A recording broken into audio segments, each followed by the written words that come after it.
Good afternoon. May I invite everybody to get seated, if you could. So we are starting our afternoon session.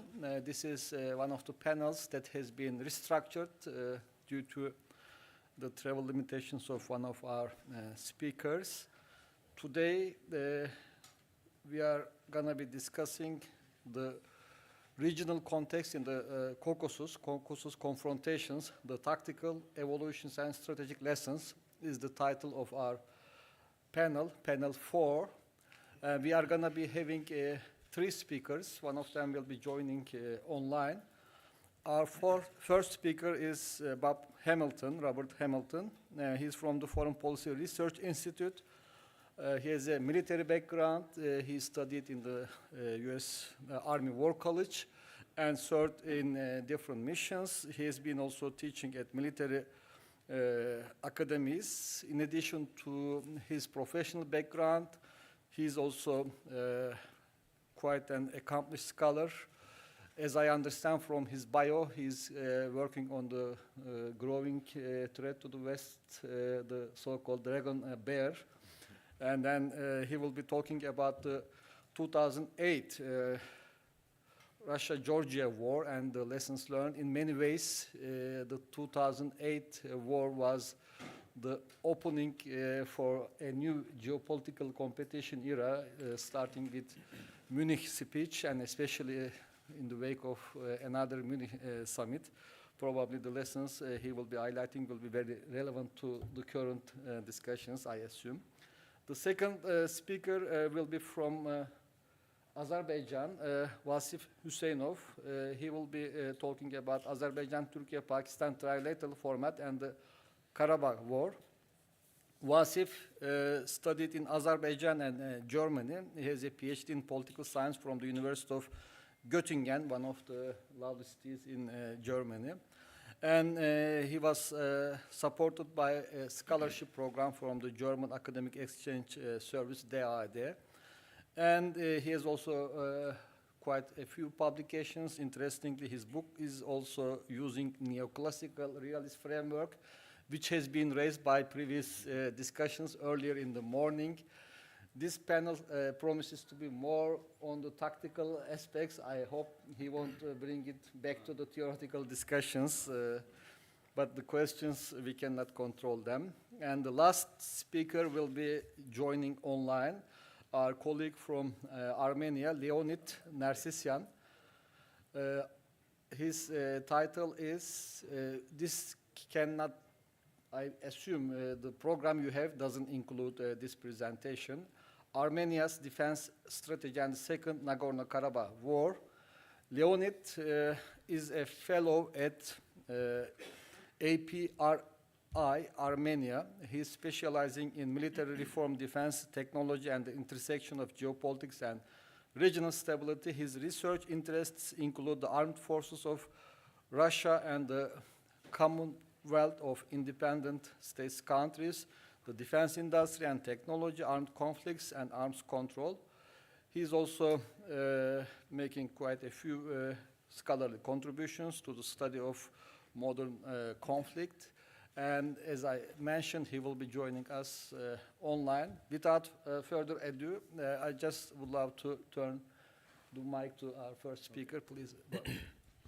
So thank you, and thank you to Omar, Majd, and the whole team from Strategic Studies Institute for putting this together and for the great support in getting here. And I'll start with an apology to the Ukrainians in the room and to all our NATO allies in the room. I'm as confused as you are by what's happening in Washington, D.C., and I do think that things will get back to normal at some point. I do think the U.S. has strong institutions and almost 250 years of democratic rule, but I think we're unfortunately doing damage to our partners and allies and ourselves, and I look forward to the day when it ends.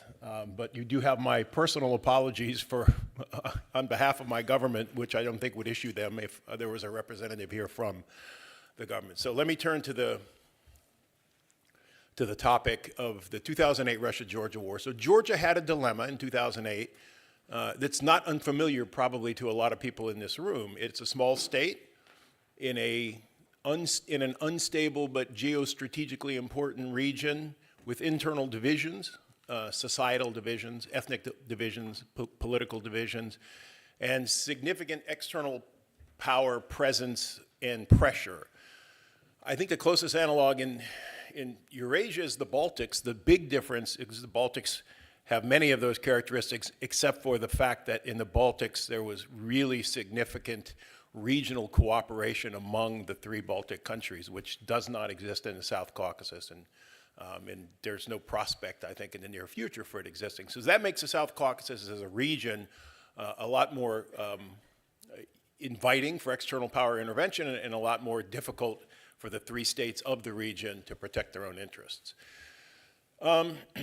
One caveat, much of what I'm about to say is visible only in hindsight, and so we should have maybe some empathy for people who were making these decisions at the time. I was one of those people. I was in charge of the U.S. Effort to train and equip the Georgian military for 2 years prior to the war with Russia. And so although I will be critical, the criticism is also in some way directed at myself, because some of this was not visible to me at the time.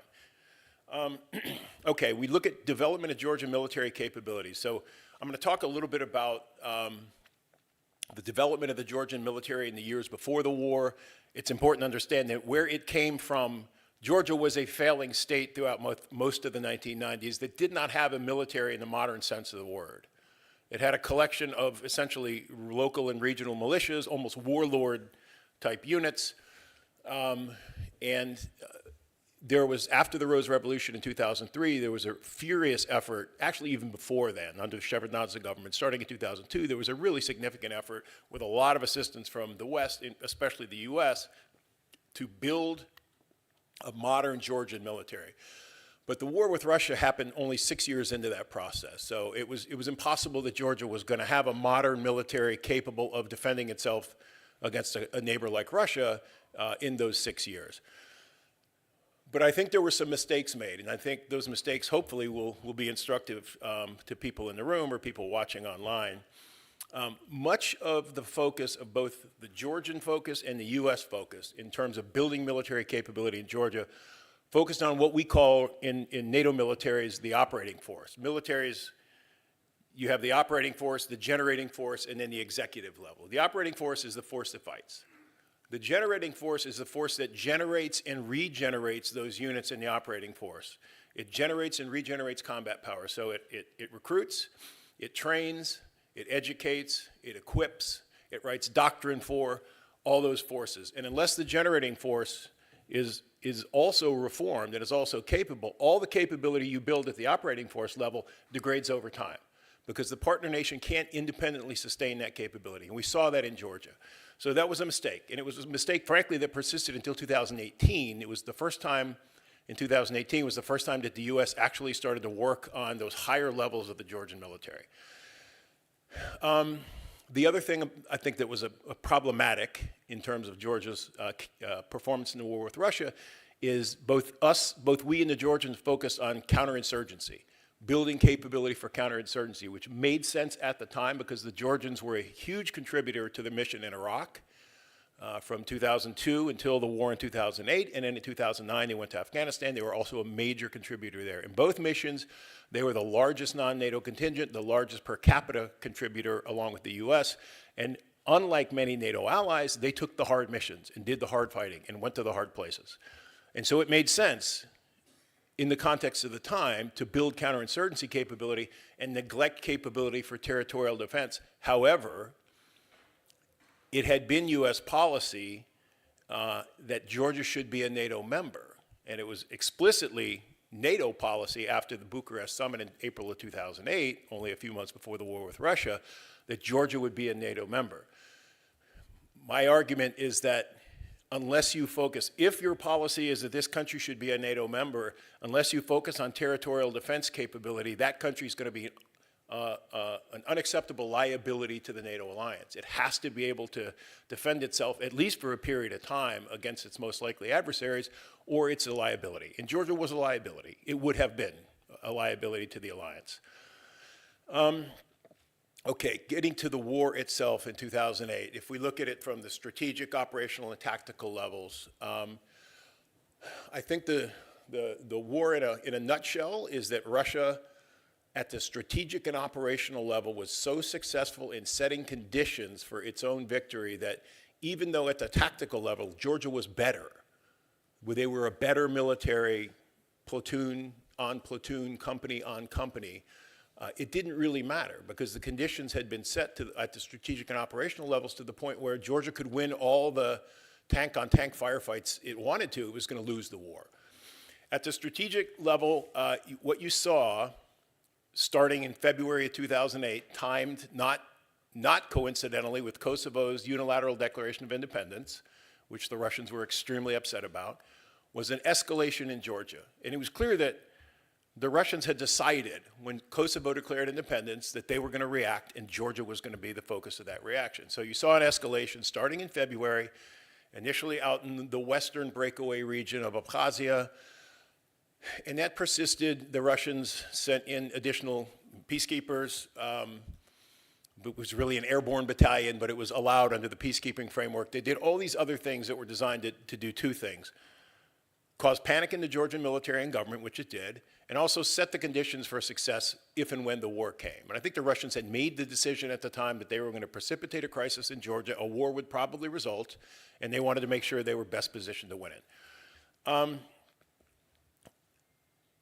So the Russians also identified and exploited what I would call a policy strategy gap between the Georgians and their Western partners. Our admonition to the Georgians throughout, and I left a little under a month before the war started. I'd been there for 2 years, and so I was there for the entire escalation period, and we had meeting after meeting after meeting with the Georgians. The admonition to them consistently was, they are laying a trap for you. Don't allow yourself to be provoked, because if you fall into this trap, there's nothing anybody could do for you. That we can't help you, and we wouldn't. We have no commitment to. We have no security treaty. You're not a NATO member. And your European partners can't and won't help you either. So do not get yourself into a war with the Russians you can't win. And the Georgian response was, what is happening is creeping annexation of our territory. As a democratic government, our peacekeepers, our soldiers who are in peacekeeping missions in the occupied territories are being shot at, they're being killed, our civilians are being attacked and being killed. Russia is gradually, using their own peacekeeping forces, annexing Georgian territory de facto. And as a democratic government, if we don't do something to respond to this, there's no way we can continue to have a mandate to rule, to govern the country. And so there was just a gap in perceptions and in policy and strategies the Russians understood and exploited. 2008 NATO summit in April, the Georgians, I think, hoped for a lifeline in the form of a membership invitation to NATO and in form of what we call a MAP, a membership action plan. Even that would not have given them any protection under NATO's Article 5, but it would have made clear to the Russians that at least they had some sort of status or standing with the alliance. What happened was a compromise essentially between the US and Germany. The US was pushing hard for a membership invitation and MAP for both Ukraine and Georgia, and the Germans were pushing hard against. And what resulted was what I really think was the worst of both worlds for Georgia and eventually for Ukraine. It was language in the summit communique that said Georgia and Ukraine will become members of NATO. That was it. No date, no membership action plan, no commitment, no nothing. So that was enough to, one, notify the Russians that NATO was serious about accepting Georgia into the alliance, and if they didn't act soon, it would be a fait accompli, and Georgia would be a member.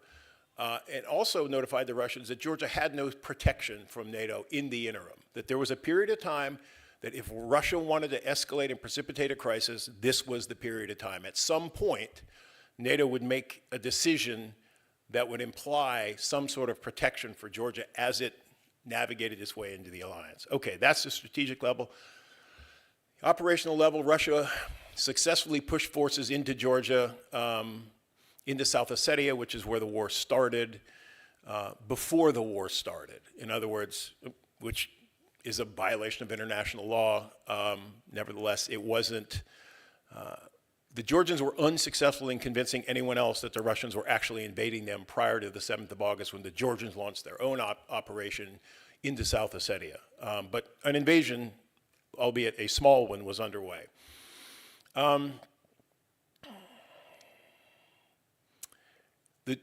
when the Georgians launched their operation into South Ossetia, they hoped to do what they had done in 2004. In 2004, there was a similar crisis. Georgia moved some forces in, stopped, announced a ceasefire, asked for negotiations. The Russians negotiated, they de-escalated, and then everybody moved out. The Russians had decided by that point that it was going to end in a war, and they were prepared for a war. So the Georgians met Russian forces, actual Russian forces. They expected to be fighting militias. They met actual Russian forces far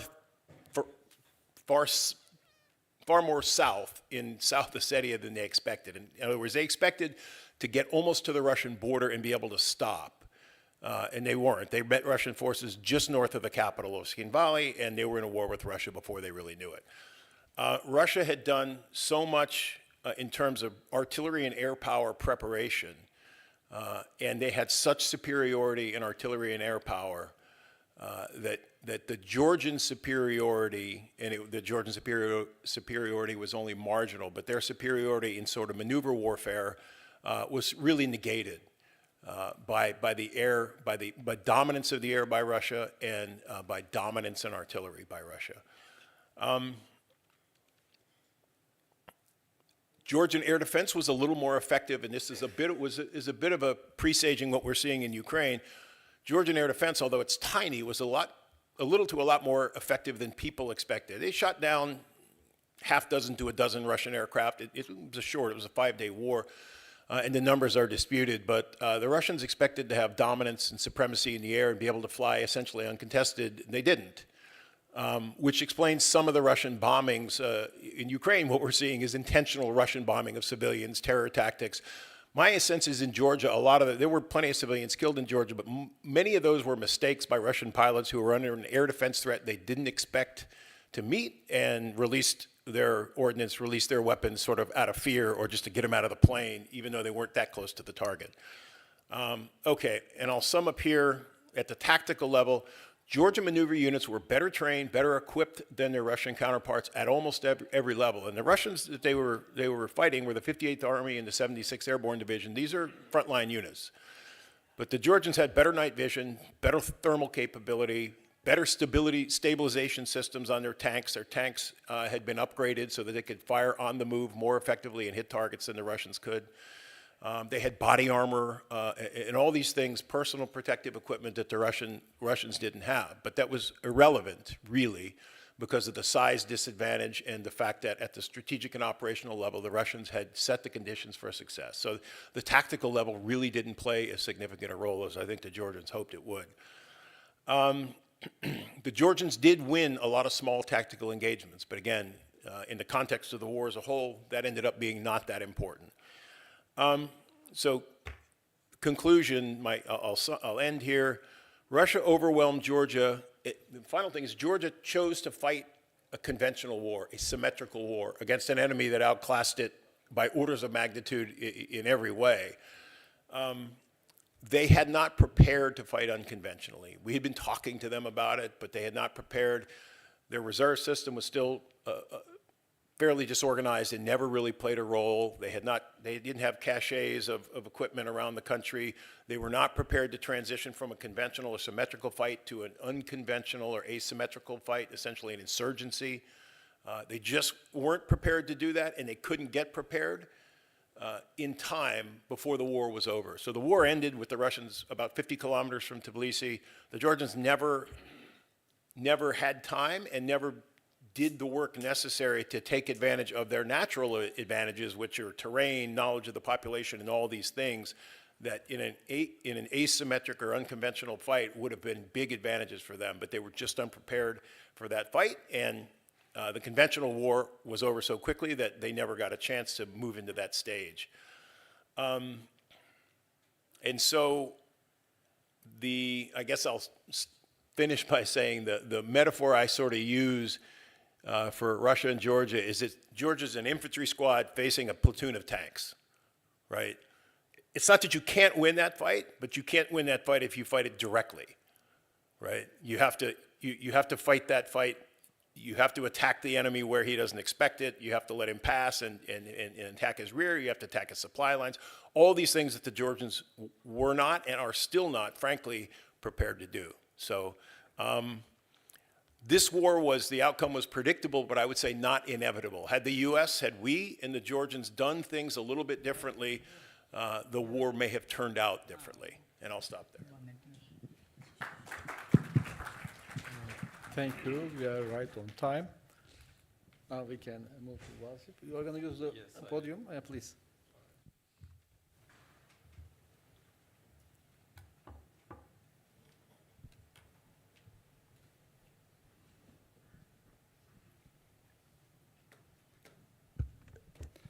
So, dear colleagues, dear Dr. Ömer, thank you very much for giving me this opportunity. My name is Vasif. I am from Azerbaijan. And today I will talk about Azerbaijan's story of the liberation of the occupied territories, Karabakh region, and surrounding districts. Originally, I was planning to talk about trilateral partnership between Azerbaijan, Turkey, and Pakistan, and what role it played during the Karabakh War. But I decided to change the focus a little bit to the conflict itself and what lessons we can draw from Azerbaijan's experience for other small states with occupied territories. But I don't claim that I am going to present one-size-fits-all approach.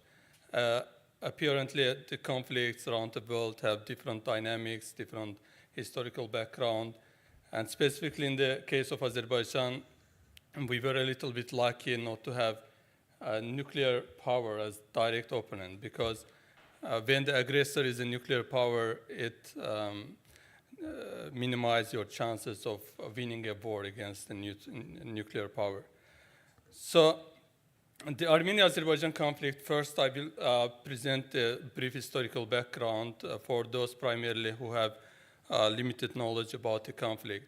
And I have to mention that this is something very close to my heart because I am from the Karabakh region. I was born in Kelbecer, one of the former occupied territories, and I was 4 years old when the war came to our hometown, and Armenian armed forces expelled all of us, and some of my relatives were killed, some of them were taken hostage. So after a brief historical background, I will talk about how Azerbaijan liberated these territories. So I will focus on three key strategical elements. And finally, I will present some policy recommendations for small states with occupied territories. So first of all, the Armenia-Azerbaijan conflict, how it started.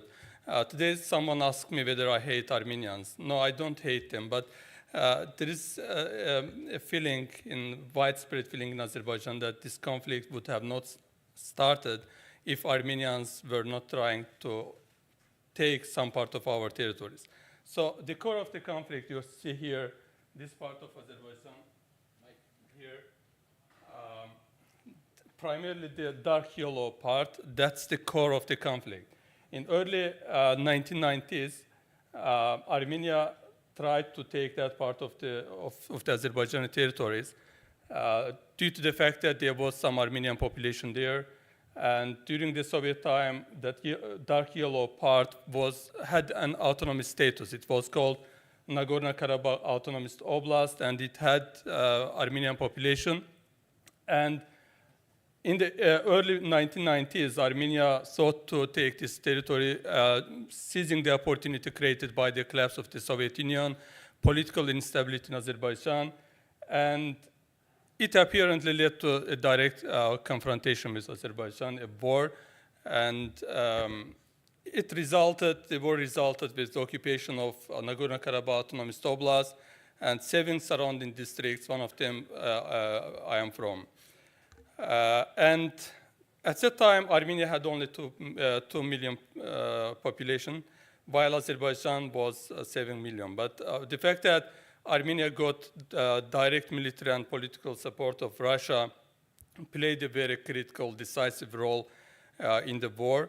And eventually, thanks to the Russian support, Armenia managed to occupy the territories and to keep these territories under occupation for around 3 decades. And the occupation displaced over 700,000 Azerbaijanis through violent ethnic cleansing and massacres. So Azerbaijan's effort to liberate the territories peacefully lasted around 3 decades. There was one international mission called Minsk Group of the OSCE, Organization for Security and Cooperation in Europe, and they were acting based on 4 resolutions of UN Security Council adopted in 1993, which called for the withdrawal of Armenian armed forces from territories of Azerbaijan. But unfortunately, these negotiations delivered no breakthrough, as Armenia was unwilling to return even one single part of the occupied territories. And meanwhile, the international actors did not pressure Armenia to implement the UN Security Council resolutions, and quite the contrary, some Western actors implicitly encouraged the Azerbaijani government to reconcile with the fact of occupation, to forget these occupied territories, and to open a new chapter in the relations with Armenia. And also, as I said, Armenia was enjoying the support of Russia, because Russia was manipulating the conflict as a leverage against both Azerbaijan and Armenia, and Russia was not interested in the resolution of the conflict. And due to the fact that Armenia is the Russian ally within the Collective Security Treaty Organization, and Eurasian Economic Union played a significant role behind this situation. But despite the fact that the international situation was against us, I mean, as I said, some Western countries implicitly saying that forget these territories, no one was pressuring Armenia to return these territories to implement UN Security Council resolutions. But the Azerbaijani side was very clear that we are not going to give up these territories.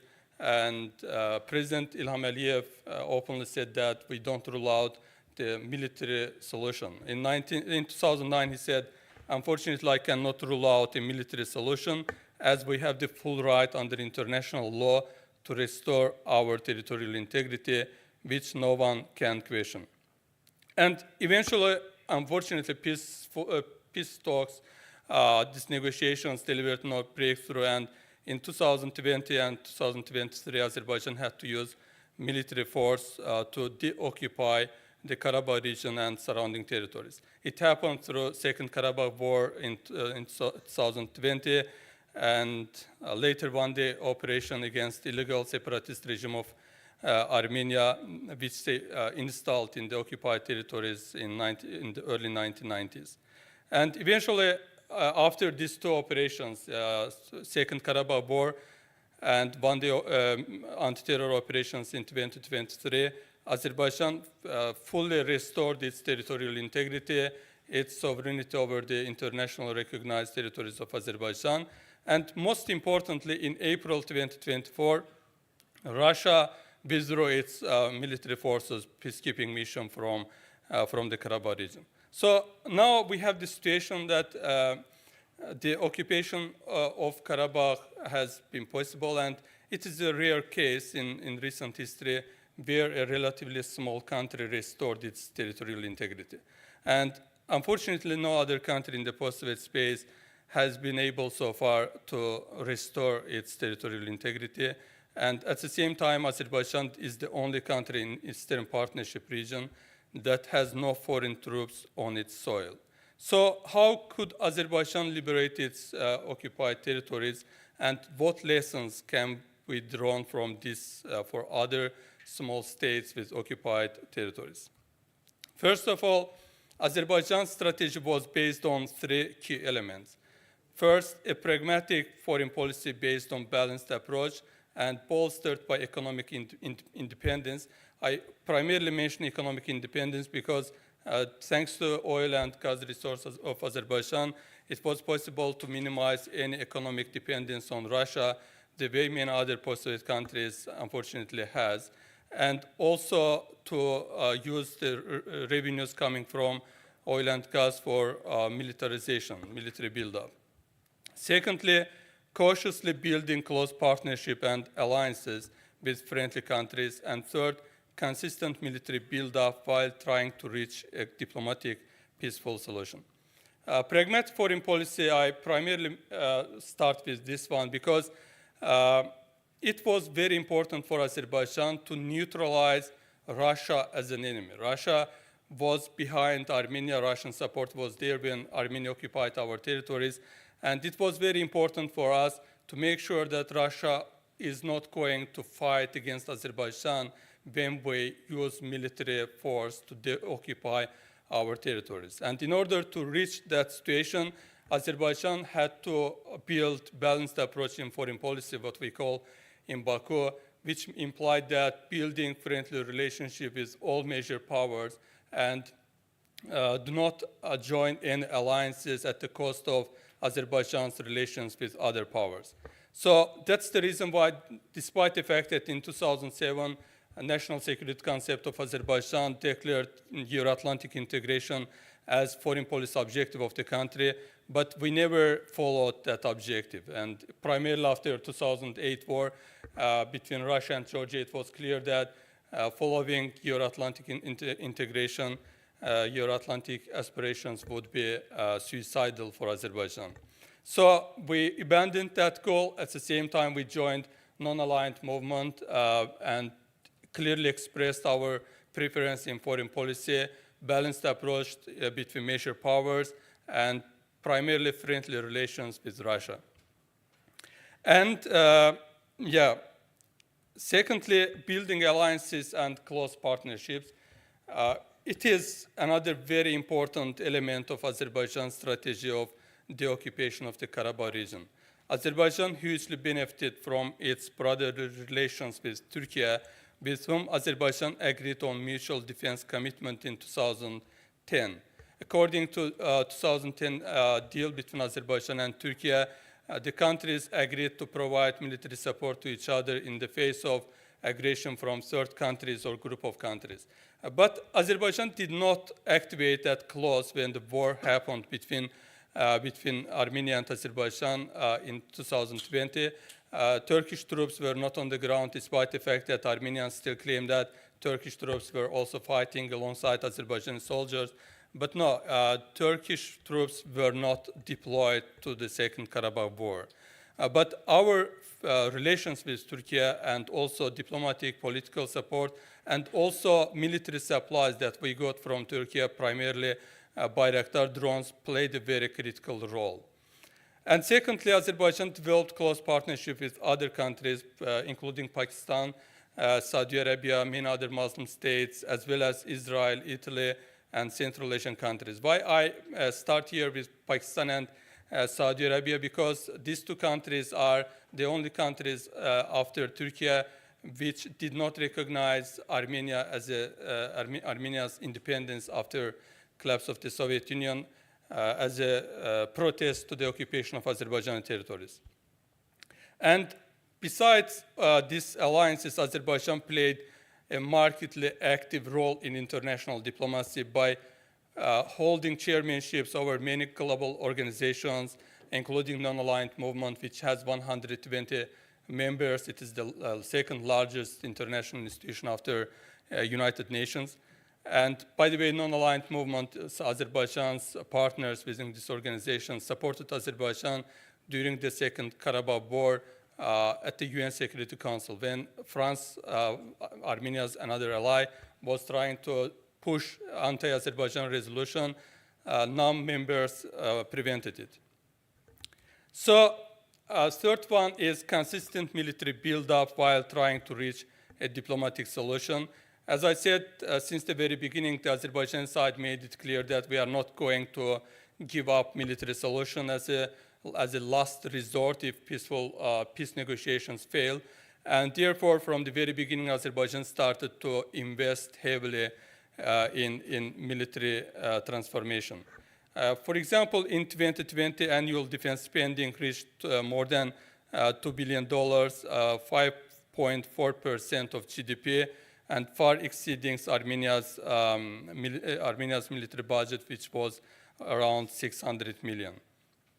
And this share of the GDP was far more than global average, which was 2.4% in 2020.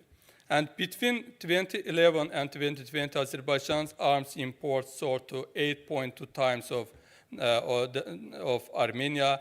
And also Azerbaijan, unlike Armenia, diversified its military suppliers purchasing weapons from Russia, Israel, Belarus, and Turkey. It was very important because while Armenia relied on conventional weaponry, Soviet-style weapons, Azerbaijan imported cutting-edge weapons primarily from Israel, who provided around 65% of Azerbaijan's military supplies 4 years before the Second Karabakh War. And these military supplies, drones primarily, played decisive role in the Second Karabakh War. Armenia was just paralyzed in the face of advanced weaponry Azerbaijan imported from Israel and Turkey. Okay, it's the last slide, conclusion part. So lessons learned from Azerbaijan's experience for small states with occupied territories. First of all, develop pragmatic foreign policy with clear understanding of geopolitical constraints and opportunities. Second, build alliances with friendly countries. Third, play an active role in international diplomacy as much as possible. Next, consistently develop military arsenal as a last resort if peaceful settlement efforts fail. And last one, resort to military force only if geopolitical conjecture is in your favor, and never fight against a nuclear power if you do not have nuclear weapons. You cannot win this war, unfortunately. Thank you.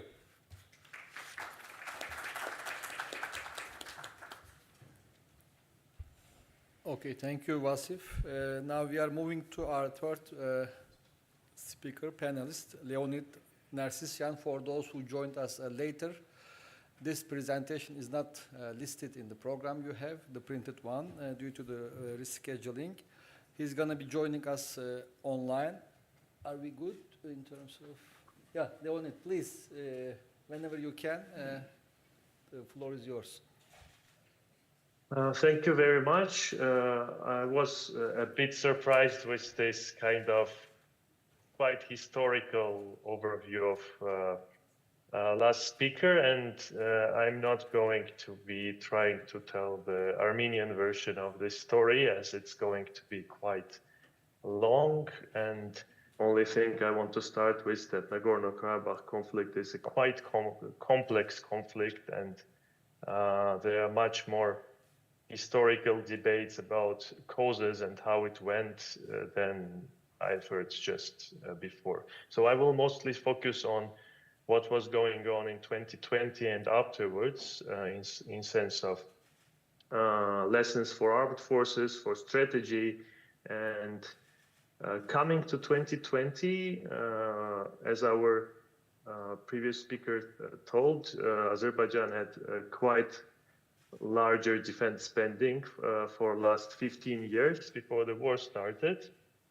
And it is also very important to note that Armenia, as many countries who won a war, are getting more reluctant in terms of defense reforms and are having this kind of a winner syndrome to some extent. So in 2020, this heavy defeat was related not only to the lack of modern weapons, which of course there was that factor existing, but due to much more, I think, organizational issues rather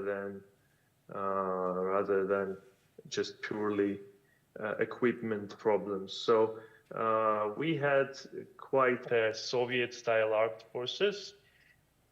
Strangely said, the armed forces of Nagorno-Karabakh in 92-94 were much more kind of modern in terms of approaches. They were quite mobile. They had initiative among commanders. To some extent, it was a kind of a mixture of Soviet doctrine and I won't say NATO doctrine, but something closer to how West is normally fighting. And Also, it's important to note that Soviet doctrines were quite much more modern in early 90s than in 2020. So many problems related to command and control, many problems related to modern intelligence gathering and sharing, problems with reservist systems, as it's quite common knowledge at the moment, and with mobility of troops. All that resulted in inability to organize the defense as you should, because if we will compare resources on the paper, it's not like Armenian troops had much problems with that. So if we'll even open such open sources like Oryx blog, and we'll look at only at the casualties which Armenian side had, we will see hundreds of pieces of artillery there and quite a lot of tanks and other equipment. So it was not only about that, and it's very important to understand among, I think, defense researchers, especially the ones which are more from academic side of things, that you can't compare you should not compare directly the numbers and the equipment, and rather try to delve into the details related to how things are organized. And that's one of the key issues. So after the 2020 defeat, the conflict was not resoluted. Unfortunately, as many people were thinking, the problem was not only the Nagorno-Karabakh, but also there is a more general Armenian-Azerbaijani conflict there. And we're in 2025 now. There is no Nagorno-Karabakh territory under Armenian control anymore. There is technically no issues left between the countries, but we still see that Azerbaijani side is raising different demands and is not moving forward with peace agreement. And we had two direct incursions into the Armenia proper territory in 2021 and 2022, resulting in occupation of around 200 square kilometers of Armenian territory. So this September 2022 two-day warfare triggered a quite dramatic process in Armenian security environment, which we can call diversification, where we see that Russia as a main partner of Armenia in security field is not there anymore. They're not complying to their security guarantees. There are problems with armament. There were problems with armament supplies and other issues related to conflict resolution, by the way, where Russia is pushing the narrative of Zangezur corridor, a road which connects Nakhichevan and Azerbaijani main territory. And Russia pushes the idea of having FSB border troops controlling it rather than Armenian border troops. So in that sense, India and France became the main defense partners of Armenia. And if we look at open sources, we see that more than 90% of armament, and not only armament, but also capacity building processes such as trainings are going on with these countries. As a result, Armenia is very much shifting its armed forces to NATO standards. For example, if we look at artillery, we see a very obvious shift to 155 millimeter caliber NATO standard. We see, of course, from open sources, news about contracts for Caesar self-propelled guns, for several types of Indian 155 millimeter guns. In other domains, we see similar processes, and there is more cooperation with United States at the moment, of course, less than with India and France, but still We have some peacekeeping drills being conducted at Armenian territory. Let's see what happens after this, let's say, Trump administration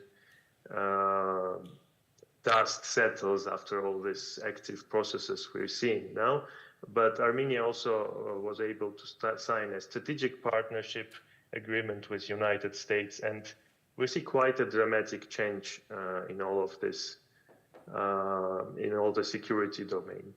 So going further to the armed forces transformation, we see that it's very aimed at very defensive goals.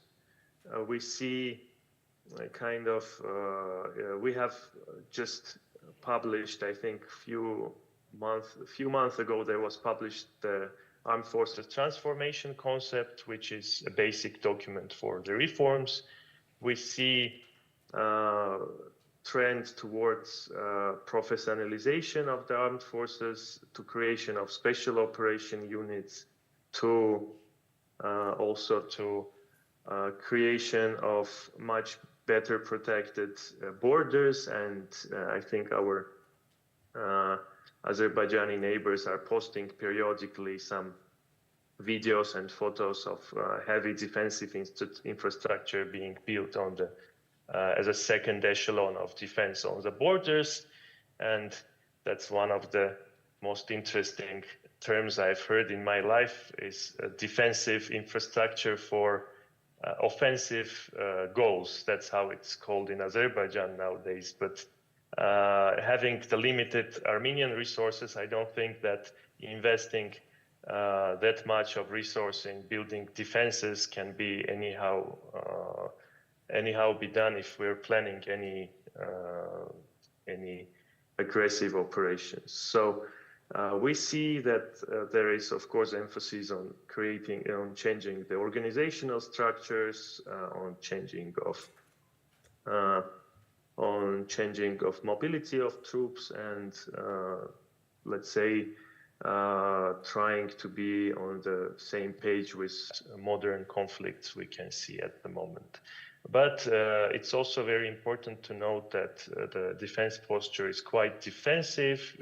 There is no, we don't see much actions which can say about any plans of creating any serious offensive capacities. So it's important to put emphasis on the fact that training is becoming one of the biggest priorities, both in related to local education and to work with partners. And of course, this is the gap which is most important, I think, for any country's armed forces, and trying to be much more agile than previously. So we have a situation nowadays when, for small states, I think there is opportunity for being more flexible than the big countries' armed forces.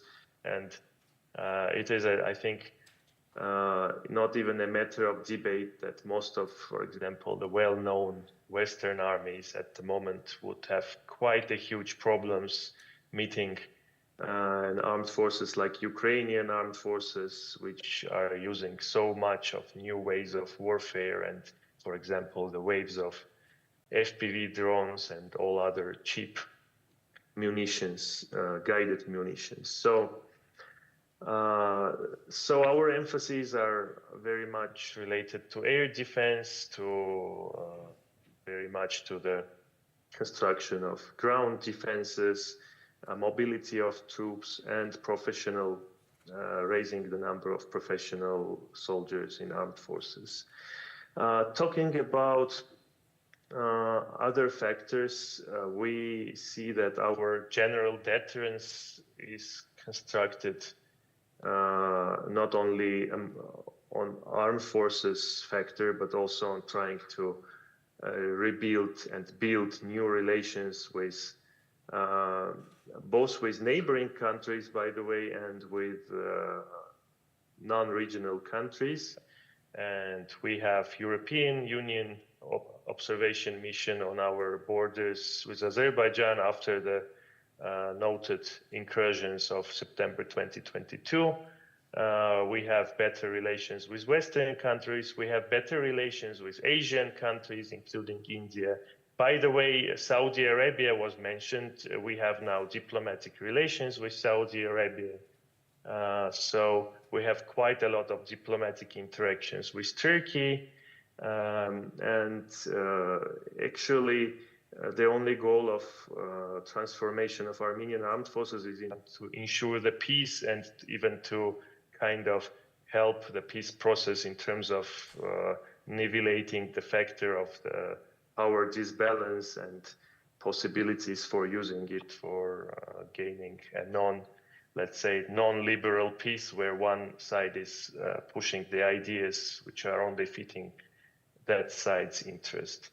So just concluding here, I would just add that there were a lot of discussions about Russia, I think, in last speaker's presentation, but I think there was a mention that Israel was main supplier of weapons to Azerbaijan, but we all know that Russia sold up to weapons for up to $5 billion to Azerbaijan, and Ilham Aliyev himself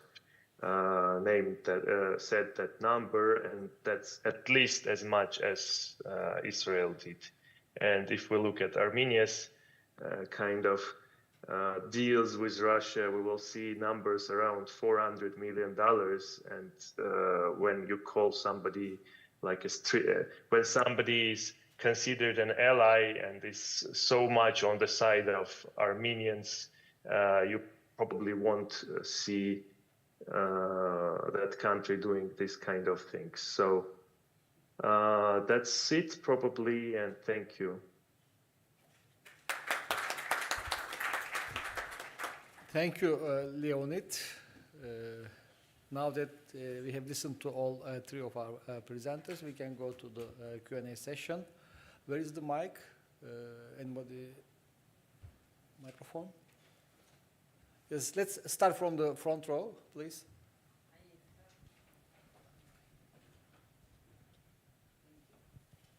I have three questions. The first for Robert. And I want to know if you work in Georgia with DCAF or you use some of the instruments of DCAF. DCAF.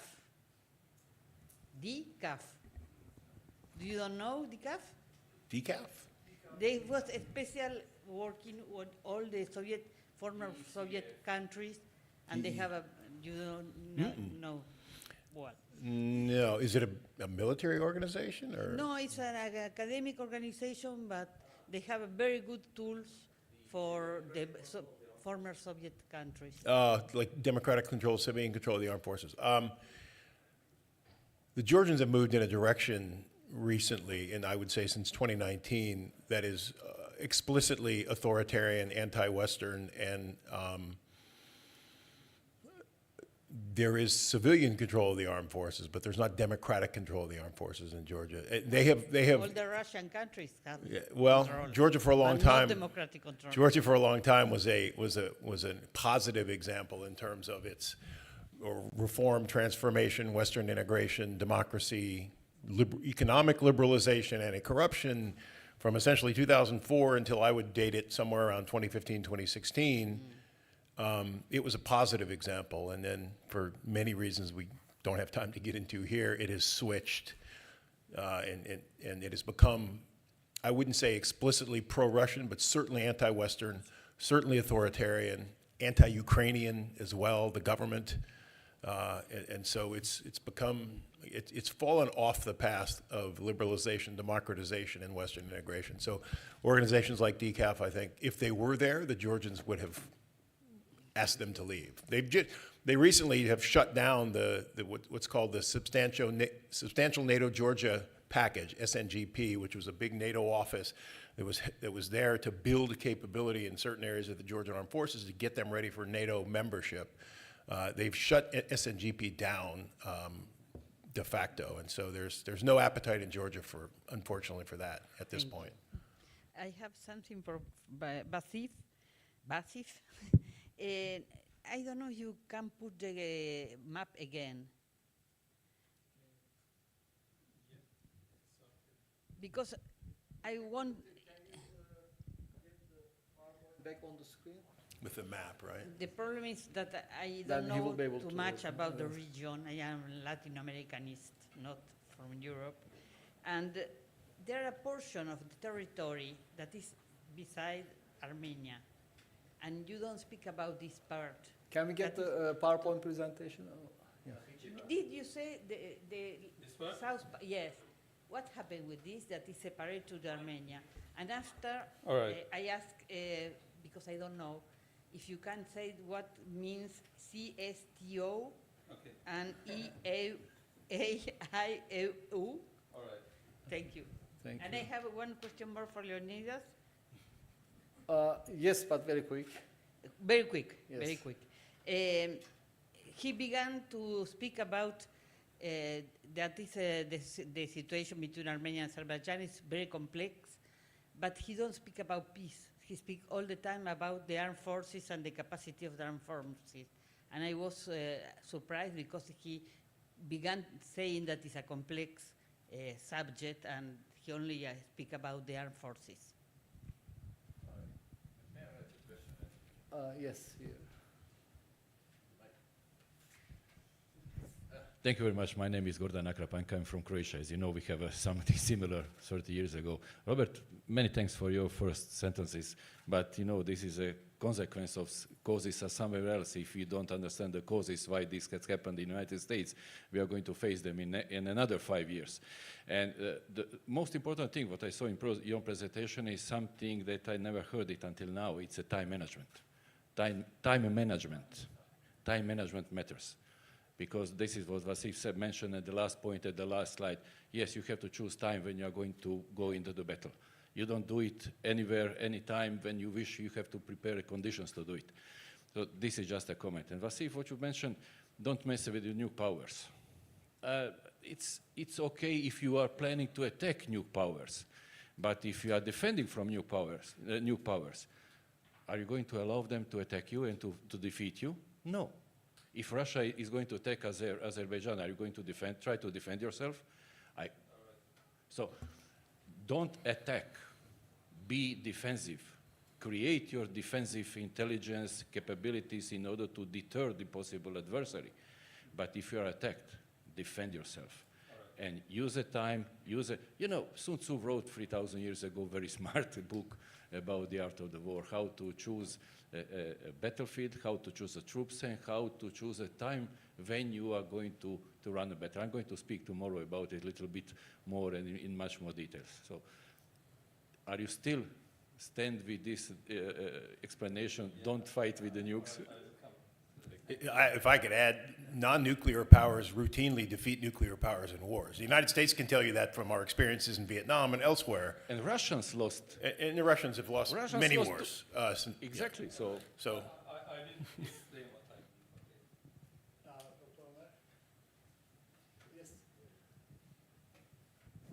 Thank you first for the fascinating panel, excellent papers, really enjoyed it. And 3 questions, very quick, one to each speaker. So first for Bob, if you can advise the Georgians, if we go back now to 2008 or 2007, and you can advise the Georgians, because you mentioned perhaps it would have been better to fight like an insurgency, but they still had territories to liberate. So in a way, they started the war.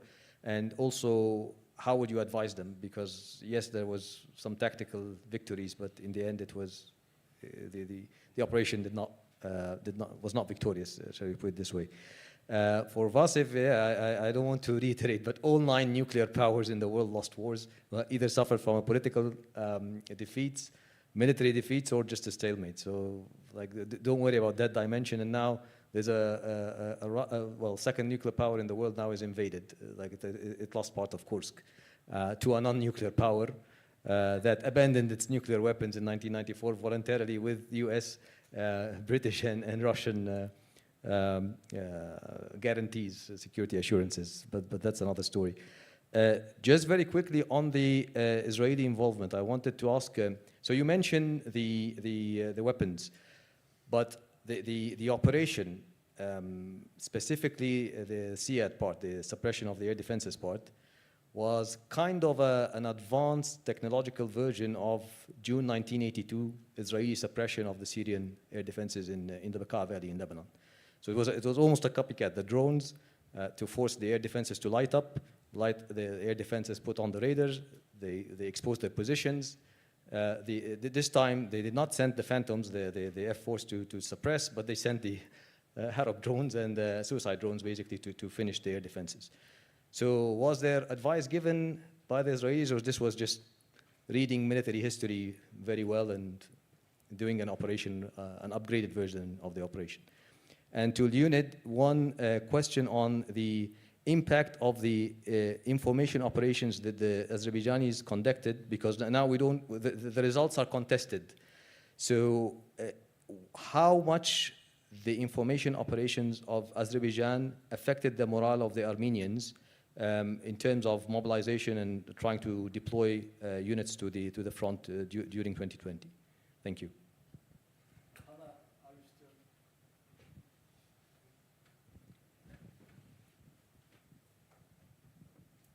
Thank you. The question to all three, do we have the lessons learned? No, it's one question, so not three questions. What are the main three, let's say, lessons learned that the armed forces of Armenia, Azerbaijan, and Georgia learned and implemented, let's say, after the big wars that they had? Have they changed the structures? Have they implemented something new? Did they change the strategy? So do we really see the lessons learned after the real wartime experience? Yeah, one more, and then we wait for you for the next round. Or is already enough, and shall we do a round? Sure. Can you wait? Yeah, because also to make sure that the... Okay. So Omar, I would say, if I could go back in time knowing what I know now, I would have to talk not only to the Georgians, but my own government as well.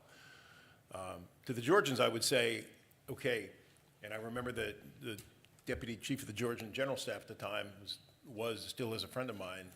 He's retired now, but we were talking at their Independence Day parade, and he said, Bob, we're going to have 3 brigades pretty soon that have been trained, deployed to Iraq and back. We're going to have 3 brigades we can defend Georgia with. And it struck me as funny because I remember thinking, well, you were there fighting a counterinsurgency. That's different than what you're going to have to do here. And I didn't say anything. I should have probably. I would tell them, understand that what we're training you to do is different than what you're going to have to do to defend your country. But you're in an environment where you're fighting insurgents. So learn to fight like the people you're fighting in Iraq. Come home and apply those lessons and get serious about territorial defense. Get serious about, because even then they knew the US, NATO, nobody was going to come to their aid if they got into a war with the Russians. And I think that they were so enamored of the idea that they had these 3 US trained and equipped brigades, by the war it was 4, that they really weren't learning the lessons they could have learned in Iraq by watching how their enemy operated and then bringing those lessons home. To the US, I think I would have said, we need to help them get serious about territorial defense. I remember I asked if we could write, this is the most benign, harmless thing you can imagine, if we could write syllabi, programs of instruction for their officer courses to help them write artillery, aviation, and armor. And we got told, no, you can't do that. Don't help them with that. It'll be provocation to the Russians. So we were that risk averse in 2006 and 2007 about provoking the Russians that we refused to help them write syllabi for courses for officers in those branches because we didn't need them for Iraq and it might make the Russians mad. So you would have to have a serious conversation with your own government and say, we're making a mistake here. This is a NATO candidate.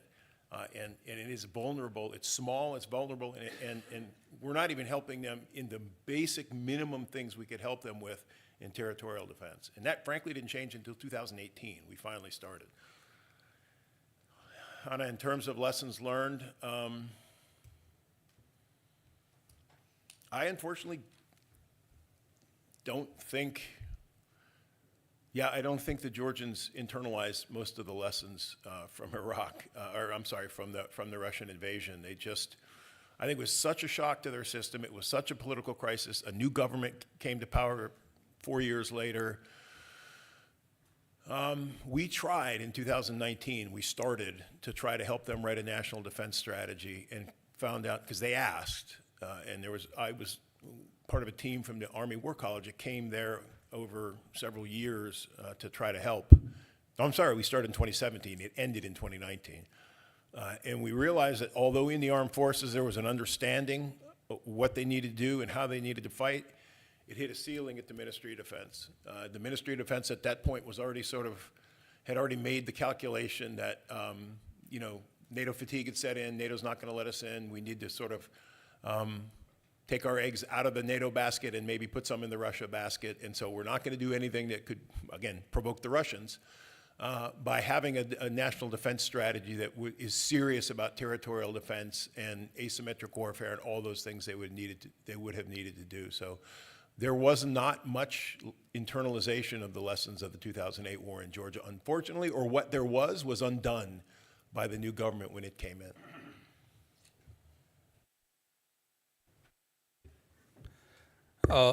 Thank you for the questions. Let me start with the easiest one.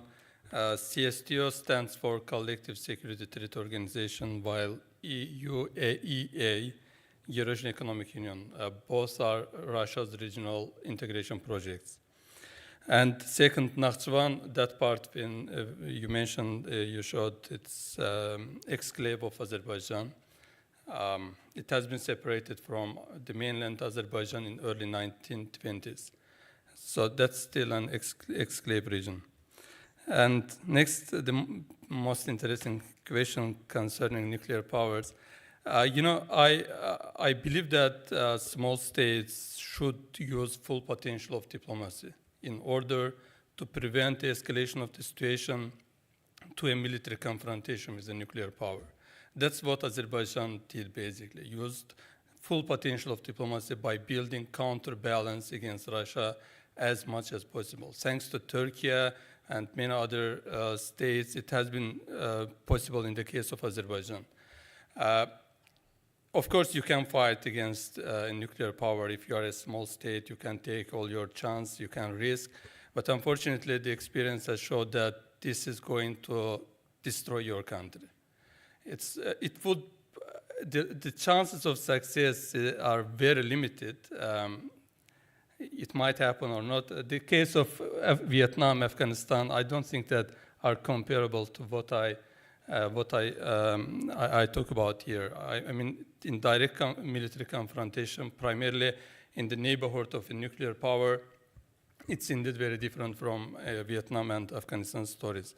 So that's why I strongly believe that you have to use full potential of diplomacy. You have to try to prevent the situation to escalate, from escalating to a military confrontation level with the nuclear power.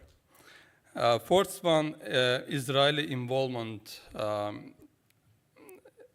It's not involvement, we don't call it involvement because there were not Israeli troops there during the Second Karabakh War. We had Israeli weapons deployed. And, we had a 4-day military confrontation with Armenia in April 2016. And during these 4-day wars, Azerbaijan for the first time deployed Israeli drones. And everyone was shocked. What are they? And after this war, we started to import more and more drones from Israel. And that's why between 2016 and 2020, 4 years before the Second Karabakh War, more than 60% of Azerbaijan's military imports was from Israel. And most of them were drones and some other missiles. And 3 lessons learned from Second Karabakh War in terms of military.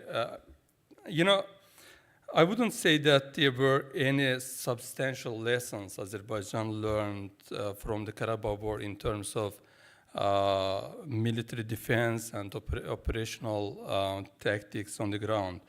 The war was the outcome of the lessons Azerbaijan learned from the previous periods. So we applied what we learned before. It was kind of a real war to show what you have learned so far, and fortunately it was successful. Thank you. But here, let me, before we go to Leonid, I mean, when it comes to who was involved, instead of personnel, better to go with the capabilities, assets. I mean, especially here regarding also the Turkish involvement, asking whether there was any physical Turkish military person on the ground is not the right question. What kind of capabilities? Lessons learned in Libya, in Syria, 22, and Karabakh War. You see a pattern of electronic warfare capabilities against the old Russian style of military. Exactly. So that's more critical than having a few physical personnel on the ground. And let's move to Leonid. Yeah, thank you. I will start also with the easy question, why I was talking about armed forces, because my topic, which I was proposed to speak about, is Armenian defense strategy and the second Nagorno-Karabakh war. So that's technically the topic I should have presented, not the history of the conflict or the peace negotiations process, but just to answer the question about the peace process. We have the peace process going on, and I think Armenian side for the last at least half a year, if not more, is saying that we're ready to sign the peace agreement tomorrow. That's a citation from our prime minister, and at the moment there is a draft of peace agreement, if I remember right, from consisting from 16 points. And two of them are not agreed between sides yet. So unfortunately, it's stuck for last few months. But let's see where the situation goes in 2025. The problem with 2 points. First one is that Azerbaijan demands Armenia to withdraw European Union monitoring mission from the borders, and Armenia agrees to that only after the border is fully demarked and delimited and there are no issues with the border. So doing the process gradually, we demarked 10 kilometers of border. These 10 kilometers of border, we won't have European mission there anymore. And second is about the different legal issues in the international courts. So both sides in general agree that this kind of legal issues from the courts, but as I understand from Azerbaijani side, it's also there is a question, but that even the individuals should and individual groups should withdraw this kind of accusations from the international courts. But in Armenia, you can't do this kind of things. It's a democratic country, and I really don't know how government can make, let's say, groups of lawyers of ethnically cleansed people from 2023 from Nagorno-Karabakh not to go to international courts. So that's the situation where we have it here at the moment. And going to other questions, I think there was a question about information operation results from Azerbaijani side. I would say that the highest impact probably was related to the footages from drones, which were regularly published by Azerbaijani side. And the problem with drone footages, which we see same in the Ukraine, you only post the successful strikes, and also it looks quite, I think, fearsome for people when you like see with your eyes how targets are being destroyed, and you may think that every drone sortie is 100% successful, which in many cases it's quite far from that. But the effect, I think, to some extent was there. But if we talk about reservists and deployment of reservists, I think the problem was more internally, the internal organizational problem, which probably most of the post-Soviet countries had to some extent, and that's the system which is based very much on Soviet military commissariat systems, and it's not very effective in choosing right people and sending them to right places. So that's, in my opinion, is a more important problem. So lessons learned about from Armenia.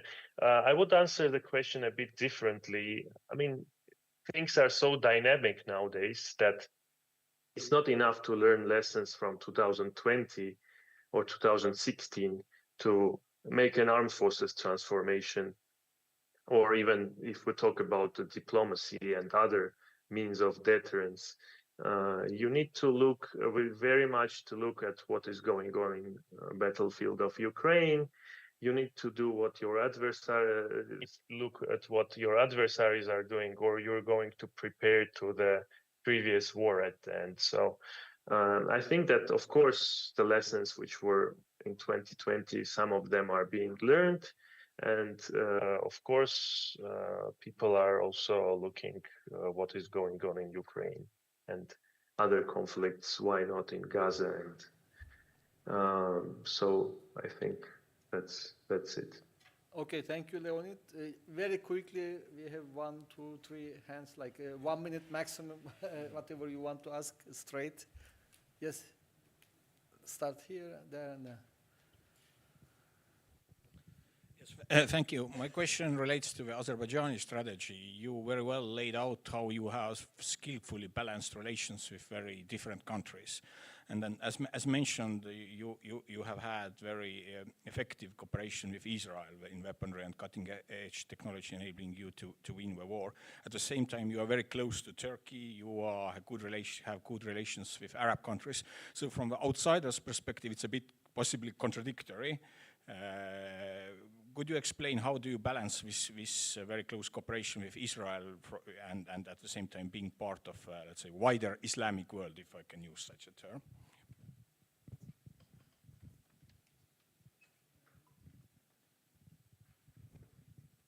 Thank you for presentation. I have a question to Mr. Vasif. So last year, North Korea and Russia made a mutual defense agreement.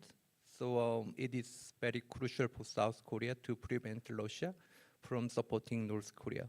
So you said that Russia supported Armenia, but suddenly abandoned their responsibility to protect Armenia and withdrew the Russian peacekeeping troops from the occupied territory. So my question is, what was the logic or motivation behind the scene that made the Russia suddenly abandon their relationship with Armenia? Thank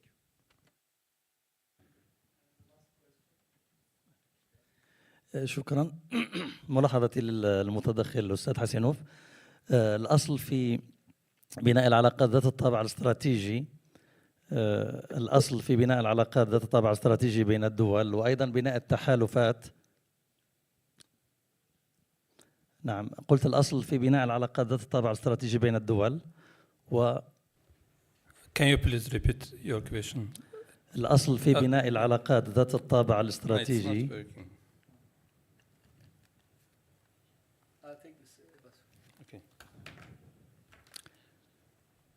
نعم الأصل في بناء العلاقات ذات الطابع الاستراتيجي بين الدول وبناء التحالفات between countries and building alliances is based on bringing allies who can come to you in your hour of need and do not compound your problems. My question is about the nature of relations between Azerbaijan and Israel. I understand the relations between Azerbaijan and Turkey because of the Turkish ethnical and Iran to have a relationship with Azerbaijan. What's the secret between Azerbaijan's relationship with Israel? The narrative is Azerbaijan is complaining because its own territory is occupied and Israel is an occupation force occupying others. And also the weapon systems and the military doctrine from the days of Aliyev and Haydarev is all based on the Russian doctrine. So this relationship will compound the problems rather than solving any. Yes, let's go back to the panel again. Yeah, it was mostly about Israel. There are two questions. I will combine them: how we balance Israel and other Arab countries, and nature of Azerbaijan's relations with Israel. During my presentation, I didn't talk about Iran. Iran is another neighbor of Azerbaijan. And unfortunately, although we are often talk about Muslim solidarity, but we didn't see that solidarity from Iran. When Azerbaijani territories were occupied in early 1990s, unfortunately, Iran helped Armenia during that time. Iran provided fuel to Armenian armed forces when they were occupying Azerbaijani territories, when they were committing ethnic cleansing, when they were... And Iran has some logic behind this action because there are around 25 million ethnic Azerbaijanis living in Iran. It's northern part of Iran, which Iran took in early 19th century.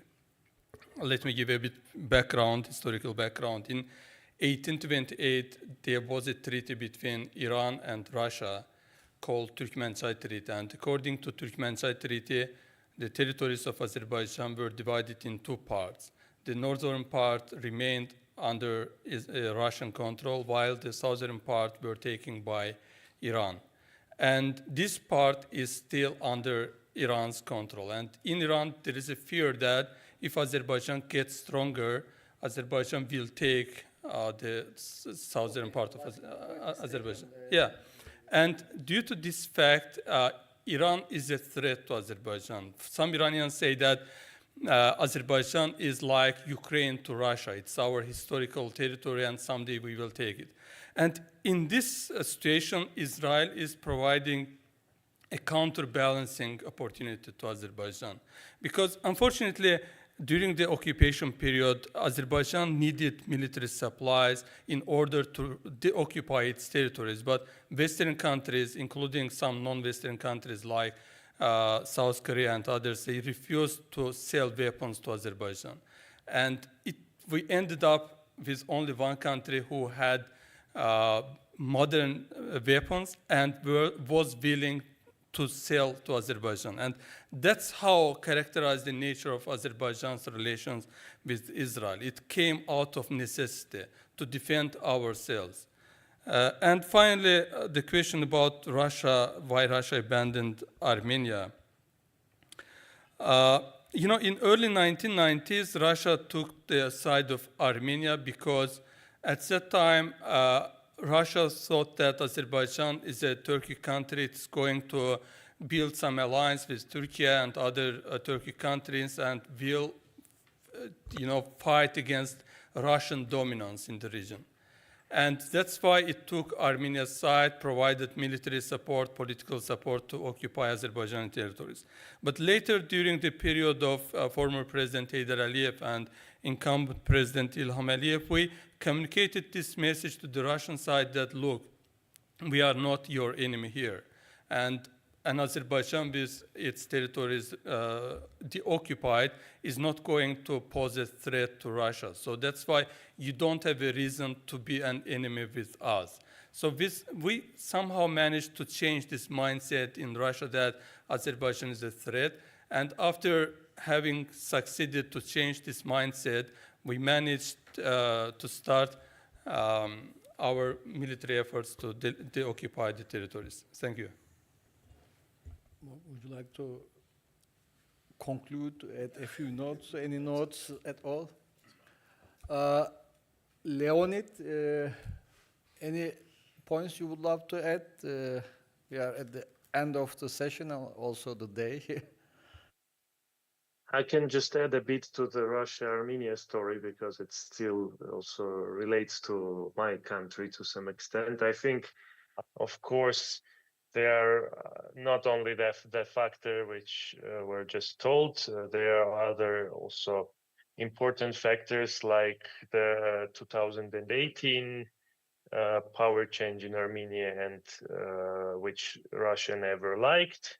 And also there is a much more global goal Russia had, which was having peacekeepers in the 7 regions around Nagorno-Karabakh, which they tried to push this idea diplomatically. And then when they had the opportunity to kind of benefit from Azerbaijani aggression, then they used it as a pretext. But then later, when the war in Ukraine started, they were not able to kind of save the status quo, which was very much in their interest to keep the peacekeepers. So let's say having even more ties, tying even strongly both countries to their zone of influence. So this peacekeeper game, I think, started at least in 2011, if not before. So that's how it was looking like.